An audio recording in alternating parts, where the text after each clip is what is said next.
আপনারা নিজেরা বলবেন যে একজন পুরুষ মানুষ কোন অবস্থায় একটা নারীকে বোরখা এবং জায়নামাজ গিফট করে।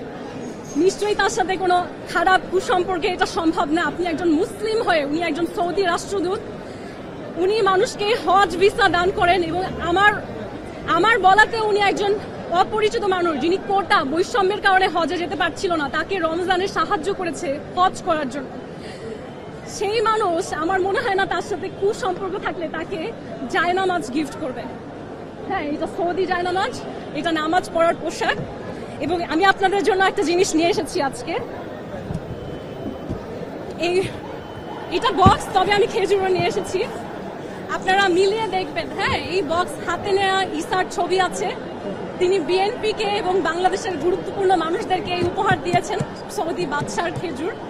এটা কিন্তু আমি মনে চাইলেও কাউকে দিলাম সেরকম উপহার না, এটা আমার কাছে এসেছে বাংলাদেশের পররাষ্ট্র মন্ত্রণালয়ের ডিজি শফিকুরের মাধ্যমে, কারণ এটার জন্য অ্যাপ্রুভালের প্রয়োজন হয়। এটা সৌদি বাদশারা দেয় হচ্ছে একটা সৌজন্য, একটা গুরুত্বপূর্ণ ব্যক্তিদের জন্য।